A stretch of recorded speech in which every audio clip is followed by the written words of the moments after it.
بسم اللہ الرحمن الرحیم۔ ہم سید مودودی رحمۃ اللہ علیہ کی کتاب تنقیحات کا مطالعہ کر رہے ہیں، اور اس کا دوسرا ٹاپک ہے ہندوستان میں اسلامی تہذیب کا انحطاط۔ دنیا اسلام کا بیشتر حصہ ان ممالک پر مشتمل ہے جو صدر اول کے مجاہدین کی کوششوں سے فتح ہوئے ہیں۔ ان کو جن لوگوں نے فتح کیا تھا وہ ملک گیری اور حصول غنائم کے لیے نہیں، بلکہ خدا کے کلمہ کو دنیا میں بلند کرنے کے لیے سروں سے کفن باندھ کر نکلے تھے۔ وہ طلب دنیا کی بجائے طلب آخرت کے نشہ میں سرشار تھے۔ اس لیے انہوں نے اپنے مفتوحین کو مطیع بنانے پر اکتفا نہ کیا، بلکہ انہیں اسلام کے رنگ میں رنگ دیا۔ ان کی پوری آبادی یا اس کے سواد اعظم کو ملت حنیفی میں جذب کر لیا۔ علم و عمل کی قوت سے ان میں اسلامی فکر اور اسلامی تہذیب کو اتنا راسخ کر دیا کہ وہ خود تہذیب اسلامی کے علم بردار اور علوم اسلامی کے معلم بن گئے۔ ان کے بعد وہ ممالک ہیں جو اگرچہ صدر اول کے بعد اس عہد میں فتح ہوئے جبکہ اسلامی جوش سرد ہو چکا تھا اور فاتحین کے دلوں میں خالص جہاد فی سبیل اللہ کی روح سے زیادہ ملک گیری کی ہوس نے جگہ لے لی تھی، لیکن اس کے باوجود اسلام وہاں پھیلنے اور جڑ پکڑ لینے میں کامیاب ہو گیا، اور اس نے ان ممالک میں کلیتاً ایک قومی مذہب اور قومی تہذیب کی حیثیت اختیار کر لی۔ بدقسمتی سے ہندوستان کا معاملہ ان دونوں قسم کے ممالک سے مختلف ہے۔ صدر اول میں اس ملک کا بہت تھوڑا حصہ فتح ہوا تھا، اور اس تھوڑے سے حصہ پر بھی جو کچھ اسلامی تعلیم و تہذیب کے اثرات پڑے تھے، ان کو باطنیت کے سیلاب نے ملیا میٹ کر دیا۔ اس کے بعد جب ہندوستان میں مسلمانوں کی فتوحات کا اصلی سلسلہ شروع ہوا تو فاتحوں میں صدر اول کے مسلمانوں کی خصوصیات باقی نہیں رہی تھیں۔ انہوں نے یہاں اشاعت اسلام کی بجائے توسیع مملکت میں اپنی قوتیں صرف کیں اور لوگوں سے اطاعت خدا اور رسول کے بجائے اپنی اطاعت و باج گزاری کا مطالبہ کیا۔ اس کا نتیجہ یہ ہوا کہ صدیوں کی فرمانروائی کے بعد بھی ہندوستان کا سواد اعظم غیر مسلم رہا۔ یہاں اسلامی تہذیب جڑ نہ پکڑ سکی۔ یہاں کے باشندوں میں سے جنہوں نے اسلام قبول کیا، ان کی اسلامی تعلیم و تربیت کا بھی کوئی خاص انتظام نہ کیا گیا۔ نو مسلم جماعتوں میں قدیم ہندوانہ خیالات اور رسم و رواج کم و بیش باقی رہے، اور خود بحر کے آئے ہوئے قدیم الاسلام مسلمان بھی اہل ہند کے میل جول سے مشرکانہ طریقوں کے ساتھ رواداری برتنے اور بہت ساری جاہلانہ رسوم کا اتباع کرنے لگے۔ اسلامی ہند کی تاریخ اور اس کے موجودہ حالات کا مطالعہ کرنے سے یہ بات واضح ہو جاتی ہے کہ جس زمانہ میں اس ملک پر مسلمانوں کا سیاسی اقتدار پوری قوت سے چھایا ہوا تھا، اس زمانہ میں بھی یہاں اسلام کے اثرات کمزور تھے، اور یہاں کا ماحول خالص اسلامی ماحول نہ تھا۔ اگرچہ ہندوؤں کا مذہب اور تمدن بجائے خود ضعیف تھا، اور محکوم و مغلوب قوم کا مذہب و تمدن ہونے کی حیثیت سے اور بھی زیادہ ضعیف ہو گیا تھا، لیکن پھر بھی مسلمان حکمرانوں کی رواداری اور غفلت کی بدولت وہ ملک کے سواد اعظم پر چھایا ہوا رہا، اور ہندوستان کی فضا پر اس کے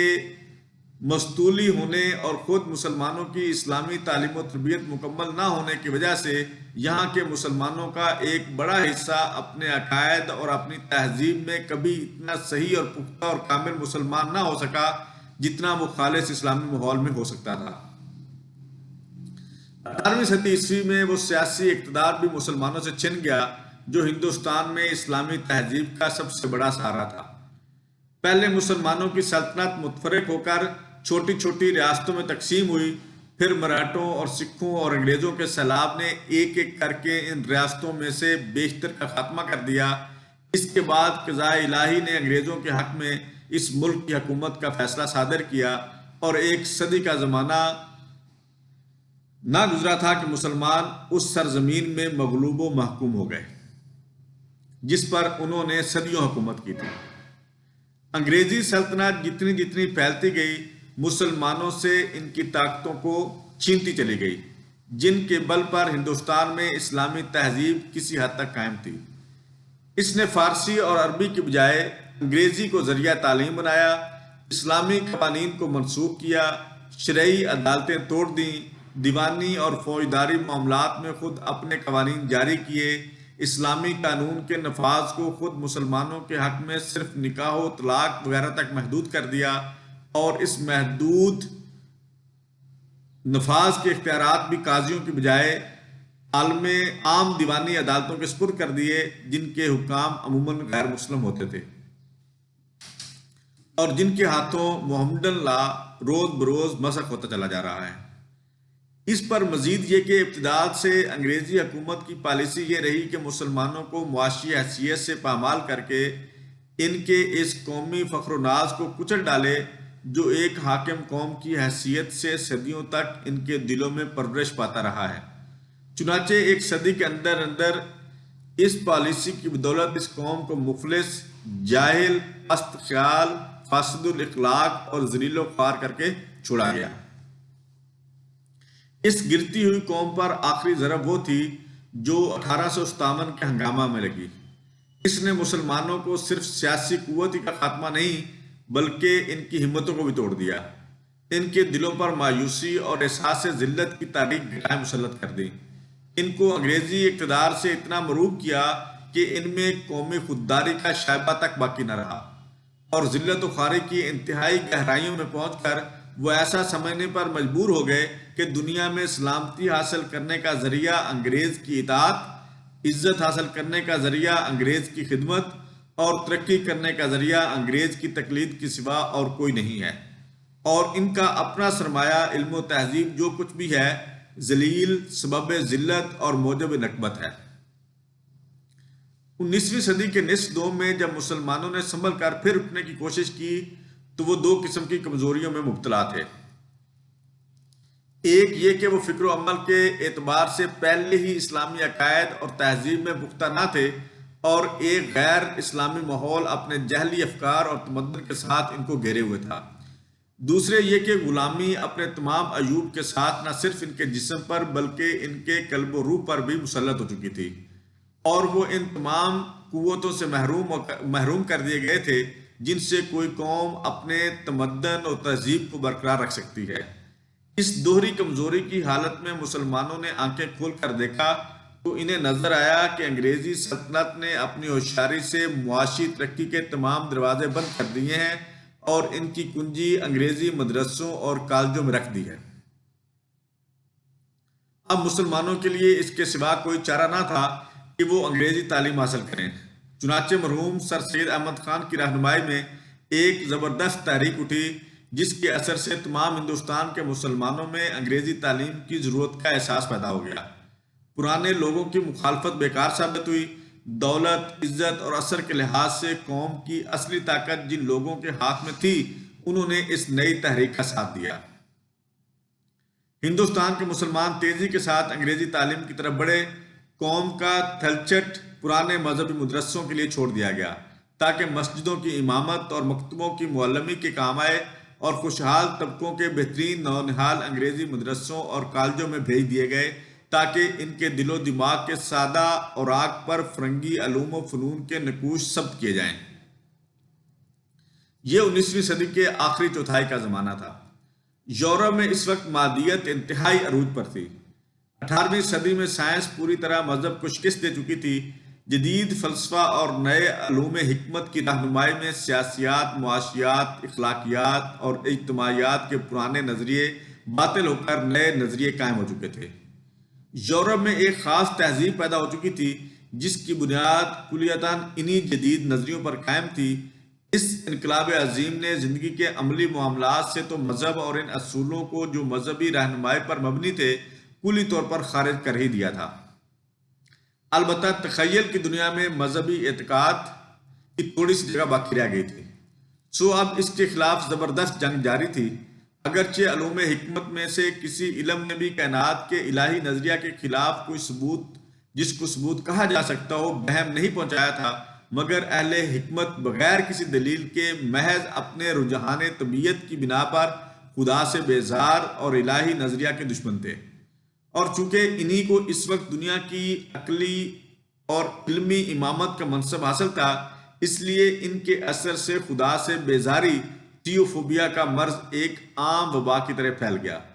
وجود باری تعالیٰ کا انکار، کائنات کو آپ سے آپ پیدا ہونے والی اور آپ سے آپ قوانین طبعی کے تحت چلنے والی چیز سمجھنا،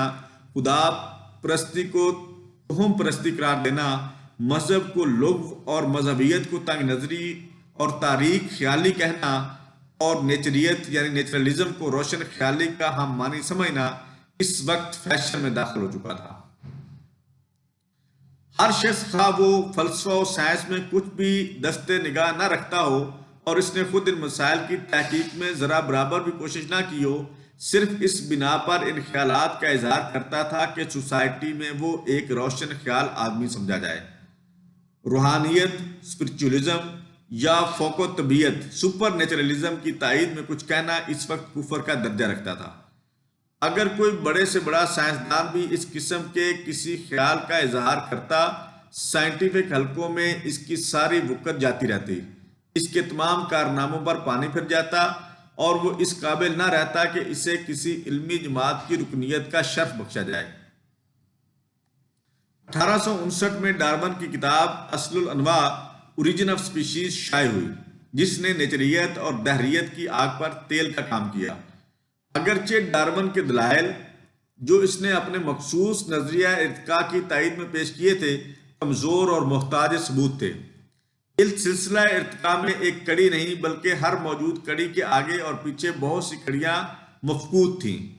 اہل حکمت اس وقت بھی اس نظریے سے مطمئن نہ تھے، حتیٰ کہ خود اس کا سب سے بڑا وکیل ہکسلے بھی اس پر ایمان نہ لایا تھا، مگر اس کے باوجود محض خدا سے بیزاری کی بنا پر ڈارونیت کو قبول کر لیا گیا۔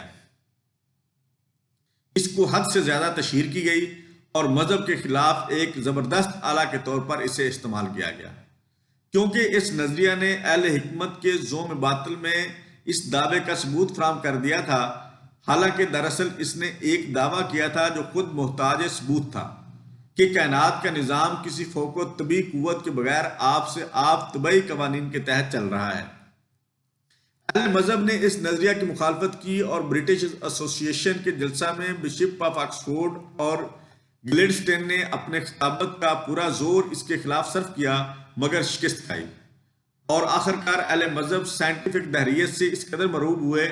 کہ 1882 میں جب ڈارون نے وفات پائی تو چرچ آف انگلینڈ نے وہ سب سے بڑا اعزاز اس کو بخشا جو اس کے اختیار میں تھا، یعنی اسے ویسٹ منسٹر ایبی میں دفن کرنے کی اجازت دی، حالانکہ وہ یورپ میں مذہب کی قبر کھودنے والوں کا سرخیل تھا، اور اس نے افکار کو الحاد و زندقہ اور بے دینی کی طرف چلانے اور وہ ذہنیت پیدا کرنے میں سب سے زیادہ حصہ لیا تھا، جس سے آخرکار فاشزم کو پھلنے پھولنے اور برابر ہونے کا موقع ملا۔ یہ زمانہ تھا جب ہماری قوم کے نوجوان انگریزی تعلیم اور فرنگی تہذیب سے استفادہ کرنے کے لیے مدرسوں اور کالجوں میں بھیجے گئے۔ اسلامی تعلیم سے کورے، اسلامی تہذیب میں خام، انگریزی حکومت سے مروب، فرنگی تہذیب کی شان و شوکت پر فلفتہ پہلے ہی سے تھے۔ اب جو انہوں نے انگریزی مدرسے کی فضا میں قدم رکھا تو اس کا پہلا اثر یہ ہوا کہ ان کی ذہنیت کا سانچہ بدلا اور ان کی طبیعت کا رخ مذہب سے پھر گیا، کیونکہ اس آب و ہوا کی اولین تاثیر یہی تھی کہ یورپ کے کسی مصنف یا محقق کے نام سے جو چیز پیش کی جائے اس پر وہ بے تأمل آمنا و صدقنا کہیں، اور قرآن و حدیث یا ائمہ دین کی طرف سے کوئی بات پیش ہو تو اس پر دلیل کا مطالبہ کریں۔ اس منقلب ذہنیت کے ساتھ انہوں نے جن مغربی علوم کی تعلیم حاصل کی، ان کے اصول فروغ اکثر و بیشتر اسلام کے اصول اور جزیات احکام کے خلاف تھے۔ اسلام میں مذہب کا تصور یہ ہے کہ وہ زندگی کا قانون ہے، اور مغرب میں مذہب کا تصور یہ ہے کہ وہ محض ایک شخصی اعتقاد ہے جس کا عملی زندگی سے کوئی تعلق نہیں۔ اسلام میں پہلی چیز ایمان باللہ ہے، اور وہاں سرے سے اللہ کا وجود ہی مسلم نہیں۔ اسلام کا پورا نظام تہذیب وحی اور رسالت کے اعتقاد پر قائم ہے، اور وہاں وحی کی حقیقت ہی شک اور رسالت کے من جانب اللہ ہونے ہی میں شبہ ہے۔ اسلام میں آخرت کا اعتقاد پورے نظام اخلاق کا سنگ بنیاد ہے، اور وہاں یہ بنیاد خود بے بنیاد نظر آتی ہے۔ اسلام میں جو عبادات اور اعمال فرض ہیں وہاں وہ محض عہد جاہلیت کے رسوم ہیں جن کا اب کوئی فائدہ نہیں۔ اس طرح اسلام کے اصول تمدن و تہذیب بھی مغربی تہذیب و تمدن کے اصول سے یکسر مختلف ہے۔ قانون میں اسلام کا اصل الاصول یہ ہے کہ خدا واضح قانون ہے، رسول خدا شارع قانون ہے اور انسان صرف متبع قانون، مگر وہاں خدا کو وضع قانون کا سرے سے کوئی حق ہی نہیں۔ لیجسلیچر واضح قانون ہے اور قوم لیجسلیٹر کو منتخب کرنے والی ہے۔ سیاسیات میں اسلام کا مطمع نظر حکومت الہی ہے اور مغرب کا مطمع نظر حکومت قومی۔ اسلام کا رخ بین الاقوامیت انٹرنیشنلزم کی طرف ہے اور مغرب کا کعبہ مقصود قومیت نیشنلزم ہے۔ معاشیات میں اسلام عقل، حلال اور زکوٰۃ و صدقہ اور تحریم سود پر زور دیتا ہے اور مغرب کا سارا نظام معاشی ہی سود اور منافع پر چل رہا ہے۔ اخلاقیات میں اسلام کے پیش نظر آخرت کی کامیابی ہے اور مغرب کے پیش نظر دنیا کا فائدہ۔ اجتماعی مسائل میں بھی اسلام کا راستہ قریب ہر معاملہ میں مغرب کے راستہ سے مختلف ہے۔ ستر و حجاب، حدود زن و مرد، تعداد ازواج، قوانین نکاح و طلاق، ضبط ولادت، حقوق ذوی الارحام، حقوق زوجین اور ایسے ہی دوسرے بہت سے معاملات ہیں جن میں ان دونوں کا اختلاف اتنا نمایاں ہے کہ بیان کی حاجت نہیں، اور اس اختلاف کی وجہ یہ ہے کہ دونوں کے اصول مختلف ہیں۔ ہمارے نوجوانوں نے مروب بلکہ غلامانہ ذہنیت اور پھر غیر مکمل اسلامی تعلیم و تربیت کے ساتھ جب ان مغربی علوم کی تحصیل کی اور مغربی تہذیب کے زیر اثر تربیت پائی تو نتیجہ جو کچھ ہونا چاہیے تھا وہی ہوا، ان میں تنقید کی صلاحیت پیدا ہی نہ ہو سکی۔ انہوں نے مغرب سے جو کچھ سیکھا اس کو صحت اور درستی کا معیار سمجھ لیا، پھر ناقص علم کے ساتھ اسلام کے اصول و قوانین کو اس معیار پر جانچ کر دیکھا اور جس مسئلہ میں دونوں کے درمیان اختلاف پایا جاتا اس میں کبھی مغرب کی غلطی محسوس نہ کی بلکہ اسلام ہی کو برسر غلط سمجھا اور اس کے اصول و قوانین میں ترمیم و تنسیخ کرنے پر آمادہ ہو گئے۔ جدید تعلیم نے معاشی اور سیاسی حیثیت سے ہندوستان کے مسلمانوں کو خواہ کتنا ہی فائدہ پہنچایا ہو مگر ان کے مذہب اور ان کی تہذیب کو جو نقصان پہنچایا اس کی تلافی کسی فائدے سے ممکن نہیں ہے۔